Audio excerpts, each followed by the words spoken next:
There is someone thinking about you right now. Not casually, not in passing, deeply, completely the way the ocean thinks about the shore. Relentlessly, quietly, unable to stop even when the tide pulls back. And yet, you may have no idea because the most profound love that has ever moved through another human being toward you is being held inside a chest that doesn't know how to open. Someone loves you deeply, but regret keeps them silent. And tonight, we are going to sit inside that silence together and find out what it truly means. Close your eyes for just a moment. Not yet. Wait until I finish this sentence. Think about the last time you felt completely misunderstood by someone you cared about. Not the surface kind of misunderstanding, the kind where someone gets your words wrong. The deeper kind, the kind where you felt that the very center of who you are was invisible to another person, even though you were standing right in front of them. That ache, that specific nameless ache, is not a wound from their cruelty. It is a wound from their silence. And silence, as Carl Jung once wrote, in the margins of the human psyche, is never truly empty. Silence is always full of something that someone is too afraid to say. What lives inside that silence is what this entire journey is about. We are not here to talk about love in the way that songs talk about love. We are not here to describe the butterflies, the late-night texts, the way your name sounds in someone's mouth when they are happy to see you. Those things are real and they are beautiful, but they are not the whole story. The whole story includes the part no one wants to tell. The part where love becomes complicated. Where history sits like a wall between two people who both want to reach through it but don't know how. The part where someone who carries your name in their heart every single morning chooses for reasons deeper than logic to stay quiet, to stay away, to hold what they feel like a secret that has outlived its purpose but cannot be released. Let us begin where all real understanding begins.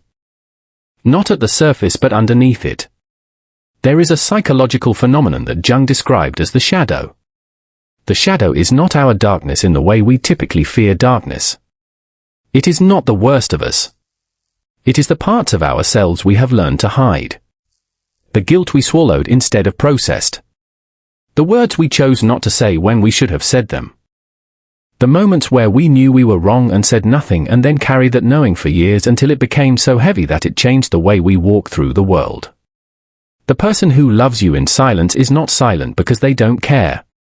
They are silent because they care so much that their own history with that caring has broken. Something inside them that they don't know how to repair. Regret is not a villain in this story. Regret is a person who made a choice, understood too late what that choice caused, and has been living in the wreckage ever since. Think about that for a moment. Think about what it means to make a decision in a moment of fear or pride or confusion. A decision that felt like self-protection at the time and then spend years watching that decision ripple outward like a stone dropped in still water. Every year that passes is another ripple. Every milestone in the other person's life that you witness from a distance is another ring spreading across the surface. And slowly, gradually, the distance between the moment you chose silence and the present moment becomes so vast that breaking that silence begins to feel not just difficult but impossible. Not because love has died, but because time has made the act of speaking feel like an impossibility. Because how do you explain years? How do you compress 1,000 mornings of missing someone into a single sentence? How do you begin a conversation whose opening line you have rewritten in your mind 100 times and never spoken aloud? There is a specific kind of loneliness that no one talks about, and it belongs to the person on both sides of this equation. There is the loneliness of being the one who waits without knowing they are waiting. The person who moves through their days, achieves things, laughs at the right moments, maybe even loves again, but carries somewhere deep in their chest a quiet question. Why didn't they say something? Was I not worth the risk? Did I misread everything? This kind of loneliness doesn't announce itself. It lives in the gap between falling asleep and waking up. It appears in the middle of a perfectly fine afternoon for no reason. It is the loneliness of an unanswered question about your own worth. A question that was never actually about you but landed inside you and took root there anyway. And then there is the loneliness of the one who is silent. This one is perhaps the harder loneliness to hold compassion for because from the outside it looks like a choice. It looks like indifference. It looks like moving on. But from the inside, it is the loneliness of watching someone bloom without you. Of knowing that you contributed to their becoming, that some part of who they are was shaped by what you gave them. And watching them carry that forward into a life that doesn't include you. It is the loneliness of waking up at 2 in the morning and feeling the weight of everything you say. Didn't say so acutely that it takes the breath from your lungs. It is the loneliness of loving someone from a distance so great that love itself starts to feel like grief. Now here is the question I want you to sit with, and I want you to sit with it honestly, not defensively, not with the part of your mind that is already preparing a rebuttal. But the question is this. How much of the silence in your own life, the silence of people you expected more from, has actually been a product of their regret rather than their indifference? How many times have you interpreted someone's distance as evidence that you didn't matter when in truth you mattered so much that they didn't trust themselves to stand close to you without falling apart? How many times have you mistaken someone's inability to speak as evidence of the absence of love when in fact it was evidence of a love so complicated by shame and fear and history that it simply could not find a door? This is not me asking you to excuse people who have hurt you. This is not me asking you to minimize what their silence cost you. Their silence had a price. You paid it. That is real. But understanding the architecture of that silence, truly understanding it at the psychological level, can do something powerful for you. It can give you back the piece of yourself that you gave away when you decided that their silence was a verdict on your worth, because it was never a verdict on your worth. It was always a verdict on their courage, or more precisely on their wound. And wounds are not verdicts. Wounds are just wounds. They bleed until they don't. And sometimes, even after they stop bleeding, they leave a scar that changes how the person moves, how they reach, how close they allow themselves to stand to something they desperately want but are afraid of losing again. Let me tell you something about the nature of regret that most people have never been told. Because most people discuss regret in the context of actions taken. We regret things we did. The harsh word, the betrayal, the choice that hurt someone we loved. But the deepest regret, the kind that lives in the body, the kind that alters the chemistry of sleep, the kind that shapes who a person becomes over years and decades, is the regret of inaction. It is the regret of the road not taken, the conversation not started, the hand not extended, the feeling not expressed. Psychologists call this the Zizek effect in one of its emotional forms. The way the mind clings to the incomplete, the unresolved, the thing that never reached its natural conclusion. The person who loves you and says nothing is living inside an open loop that their entire nervous system is trying to close, and they cannot close it because closing it requires a courage that their history has made terrifying. And here is what makes it more complicated still. When human beings carry regret for long enough, it undergoes a transformation. It stops being a feeling and starts being an identity. The person stops thinking of themselves as someone who made a mistake and starts thinking of themselves as the mistake. They internalize the narrative. I am the one who ruins things. I am the one who speaks too late and too wrong. I am the one who gets love wrong every time it is given to me. And once that narrative is established, staying silent becomes a form of self-protection. Staying silent becomes their way of saying, I am removing myself from the equation so I cannot cause more harm. What looks like indifference from the outside is on the inside a kind of terrible love expressed through self-care. You might be feeling something right now, something you didn't expect to feel when you clicked on this video. Maybe it's recognition, the feeling of seeing something you have always known but never had words for. Maybe it's grief. Real grief. The kind that rises up when we finally allow ourselves to acknowledge that something important was lost or left incomplete or handled with less care than it deserved. Maybe it's anger, and that's valid, too. Anger that someone you loved chose silence over connection, chose the protection of distance over the terrifying gift of honesty. All of these things can be true simultaneously. You can understand someone's psychology and still grieve what their psychology cost you. You can hold compassion for someone's wound and still wish with every part of yourself that they had chosen differently. But I want to offer you something beyond the grief and beyond the anger, because you deserve more than a video that names your pain and leaves you in it. What I want to offer you is this. The recognition that you are reading this situation correctly. Something was there. You did not imagine it. You did not fabricate the connection, the resonance, the specific warmth between two people who recognize something in each other that they cannot name that was real. And the fact that it was not spoken aloud, the fact that it was not claimed, the fact that it was left in the unmarked territory between two people who were both too afraid in their own ways, that does not erase its reality. It happened.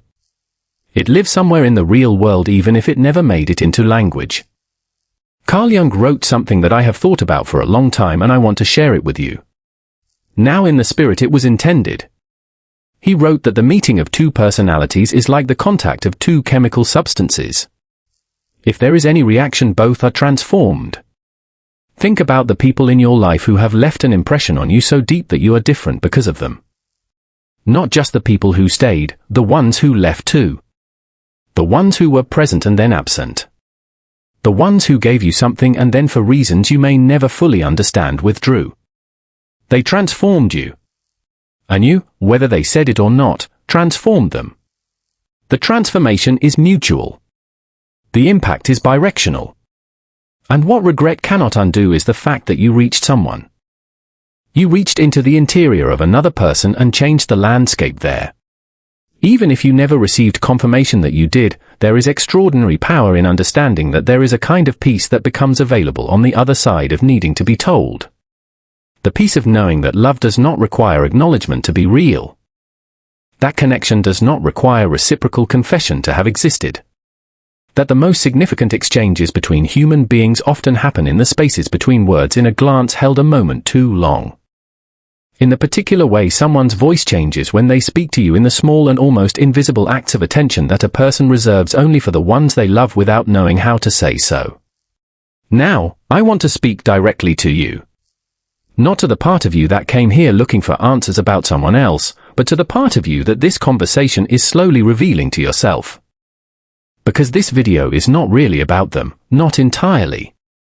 It is about the part of you that has been waiting, the part of you that has been standing at the edge of something significant, looking down at the drop, needing someone to say, yes, jump. It's worth it. I'll be here when you land. And that person has not said it. Maybe they cannot. Maybe they are too wrapped in their own silence, their own story, their own weight. And so you have been standing there, not jumping, not walking away, suspended in the uncertainty of a feeling that has nowhere to land. Here is what I need you to hear. With every part of yourself open, the waiting is not proof of your devotion. The waiting does not make the love more real. And the continuation of the waiting, the choice to remain suspended in that in-between space, is itself a decision. It is a decision to refuse your own life until someone else chooses to participate in it. And that is a price that no one else should have the power to charge you. Not because you should stop caring, but because you deserve more than a love expressed only in silence. You deserve the full thing. The spoken, claimed, brought into the light thing. You deserve someone who does not let regret become the language in which they love you. And yet, and this is the part where we must hold two truths simultaneously, there is something worth honoring in the silence too. Not every silence is abandonment. Not every person who loves you without saying so has failed you. Some people are still in the middle of becoming the person who can speak. Some people are carrying wounds that are still in the process of closing. Some love arrives late, not because it was never real, but because it took longer than it should have to find its voice. And the cruelest thing you could do to yourself, more cruel than being left in silence, would be to close your heart to the possibility that something unfinished is not the same as something lost. There is a Japanese concept called ma, the pause, the space, the meaningful emptiness between things. In music, ma is the silence between the notes. Without it, there is only noise. In relationships, ma is the unspoken thing that gives the spoken things their shape and weight. Not all silence is absence. Some silence is preparation. Some silence is a person gathering everything they have ever been afraid of and deciding slowly in the private interior of their own becoming that they are finally ready to speak. The question you must ask yourself honestly, gently without agenda, is whether the silence you are living inside belongs to the moha, the meaningful pause, the gathering of courage, or whether it belongs to the void, the indifference, the permanent closing of a door. And how will you know the difference? You will know by looking at what the silence is surrounded by. Indifference does not check on you. Indifference does not remember the details of your life with the specificity of someone who has been listening carefully for years. Indifference does not find small ways to remain present in your life while being absent from the conversation you most need to have. If someone is truly indifferent to you, they take nothing with them when they walk away. They leave no residue, no particular quality of attention, no fingerprints on the things that matter most to you, but the love that lives inside regret. That love leaves traces everywhere. It is in the small and the specific. It is in the things only someone who loved you would know to notice, to remember, to value. You have felt those traces. That is why you are here. That is why this video found you in the particular moment it found you. You have felt the specific weight of being seen by someone who also chose for reasons that may never be fully explained not to say so. And that experience, that particular disorienting, almost sacred experience of being deeply known by someone who will not claim you, is one of the most profoundly human things that exists. It speaks to the core tension of being alive, which is this: we are capable of infinite love and infinite cowardice simultaneously. We are capable of carrying someone entirely inside our hearts while also in the same breath denying them entrance to our lives. I want to take you somewhere now, somewhere quiet. I want you to imagine for a moment the last conversation you had with this person, or the last moment you were near them, whether words were exchanged or not. I want you to sit in that memory gently, without urgency, without the need to analyze or explain it. Just be in it for a moment. The way the air felt, the quality of attention between you, the things that were said, and the significantly larger space of things that were not said. In that memory, who were the two people present? Not who they were to the world, not their roles, their history, their mistakes, and their gifts. But in that single moment, who were they? Two people carrying something they didn't know how to put down. Two people living inside the same unspoken story from different sides of it. Two people who in that moment were more alike in their silence than they may have ever been in EC. Their words. This is the paradox at the center of the human experience of love. We are most connected in the things we cannot say. The deepest intimacy lives not in the declarations but in the shared knowing. The things two people understand about each other without having to explain. And sometimes, not always, but sometimes, what keeps two people silent with each other is not the absence of connection, but the overwhelming presence of it. The silence is not a wall. The silence is what happens when a connection is so profound that ordinary language cannot contain it, and the person carrying it does not yet have access to the extraordinary language it requires. Now let us talk about you. Not them. You. Because here is where the real work happens. Not in understanding them. Not in waiting for them. Not in hoping or analyzing or decoding their silences.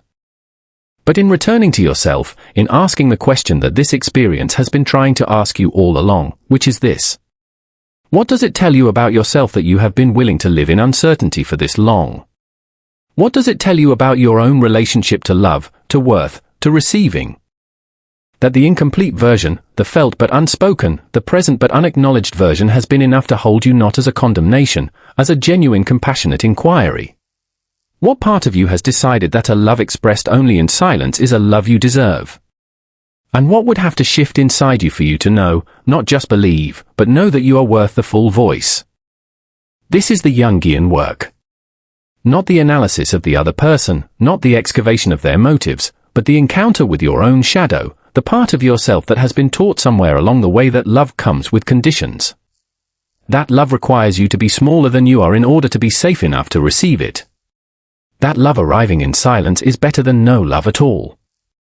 So you had better not ask for more, or you might end up with nothing. This is the belief that lives in the basement of so many human hearts, placed there in childhood or in early loss or in the particular education in love that each of us receives from the people who shaped us. And it is this belief, not the other person's silence, that is the real work of this moment. Because here is the truth that changes everything when you finally let it land. The love you are waiting for someone else to give you, the full spoken, claimed, brought into the daylight version. That love is not outside of you. It is not in the hands of someone who may or may not find their courage. It is not conditional on a conversation that may or may not ever happen. The love you are waiting for is the love you have not yet fully given yourself. And before that sentence disappears into the category of comfortable platitudes that we dismiss because we have heard them too many times, I want you to feel it differently. I want you to feel it as a diagnosis, not a greeting card. The hunger you feel for someone to see you and say so, to know you and name you and choose you explicitly, that hunger is real and it will not be fed entirely by anyone outside of you because its roots go deeper than any single relationship. Its roots go all the way down to the question of your own worth. The moment you begin to answer that question from the inside, the moment you stop needing someone else's silence to confirm or deny your value, is the moment everything shifts. Not because the pain disappears, but because the pain loses its power to define the story. You stop being the person who is waiting for someone to choose them and start being the person who is choosing themselves. And that is not a closing of the heart. That is not giving up on love or on this particular person or on the possibility of something real. That is the expansion of the heart. That is the act of becoming large enough to hold both truths. That someone may love you deeply in silence, and that you do not need their voice to begin living fully. And perhaps when you make that shift, something else happens. Perhaps when you stop being the wound waiting to be tended and become the whole person you already are, you create a different kind of space between you and this person. Not the space of waiting and uncertainty, but the space of two whole people who have both done the work and are finally standing in a place where speaking is possible. Because here is what most people do not understand about silence and regret and love. The silence almost never breaks itself. It breaks when something changes in the energy between two people. It breaks when one person stops needing the other person to speak in order to be okay. It breaks paradoxically when the urgency of the need for it to break is released. Because when you stop bleeding, the person who caused the bleeding sometimes finds the courage to approach. Not always, not reliably enough to count on, but sometimes. And what they find when they arrive is not the wound they left, but the healed version, the person who received their love in silence and transformed it into something stronger than speech. We are moving toward the end of this conversation now, and I want to be honest with you about something. I do not know how your story resolves. I do not know whether the person who loves you in silence will ever find their voice. I do not know whether the timing, the distance, the accumulated weight of regret and history and will shift in the way that allows what is unspoken to finally be spoken. Some things that begin in silence end in silence. Some love stories conclude without a final chapter, not because the love was insufficient, but because the human beings carrying it were insufficient to the task of expressing it. And that is a legitimate grief that deserves to be mourned.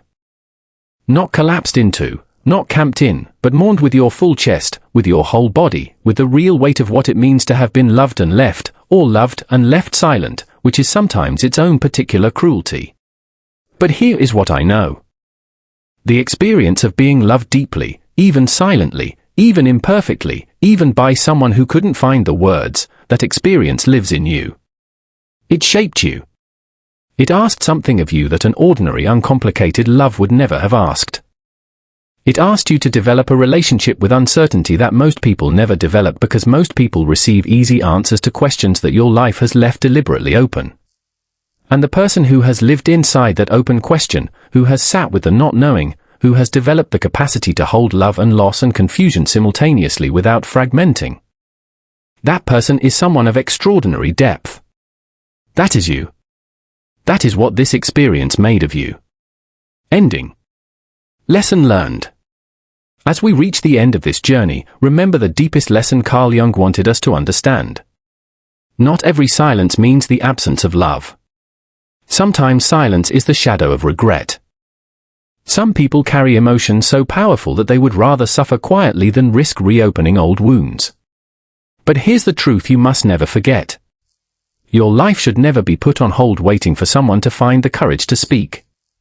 Whether they return or remain silent, your greatest responsibility is to continue becoming the strongest, wisest, and most authentic version of yourself. If someone truly loves you, their actions will eventually reveal what their words could not. And if they never do, that silence is also an answer. One that frees you to embrace the future instead of living in the past. The greatest lesson is this. Never let another person's fear define your worth. Your value has never depended on someone's ability to express their feelings. Real peace begins when you stop chasing certainty from others and start finding it within yourself. Carl Jung believed that true transformation begins the moment we stop looking outside ourselves for validation and start listening to the wisdom already living within us. Every experience, love, heartbreak, regret and silence is an invitation to know yourself more deeply. So take this message with you today. Choose self-respect over uncertainty, growth over attachment, and inner peace over unanswered questions. The right people will never require you to abandon yourself in order to be loved. If this message resonated with you, share your thoughts in the comments. Have you ever felt that someone's silence hid emotions they couldn't express? Your story may help someone else feel less alone. And if you're ready to explore more timeless insights from Carl Jung and the hidden psychology of human relationships, don't forget to like this video, subscribe to the channel, and join us in the next journey into the depths of the human mind.